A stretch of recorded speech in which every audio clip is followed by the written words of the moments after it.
Hello साथीहरु, आज चाहिँ हामी समुद्र घुम्नका आएका छौँ है साथीहरु। यहाँको थोरै नजाराहरु देखाउन गइरहेका छौँ हामीहरु। पहिलोचोटि समुद्र जाँदाको अनुभव चाहिँ बेग्लै हुँदो रहेछ है, अविस्मरणीय हुँदो रहेछ साथीहरु। एकदम रमाइलो है। हावा पनि यति साह्रो आइरहेको छ कि है, मान्छे उडला जस्तो आइरहेको छ के। चिसो चिसो बतास है, एकदम रमाइलो छ है। यताउता राम्रो भ्यू है।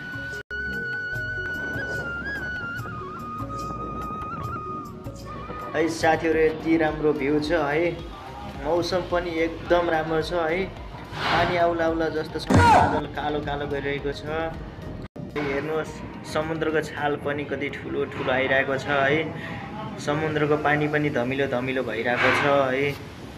आज लागि मेरो भ्लग यति नै है साथीहरु। अर्को भिडियोमा भेटौँला। सबैले साथ सपोर्ट गरिदिनु होला। धन्यवाद।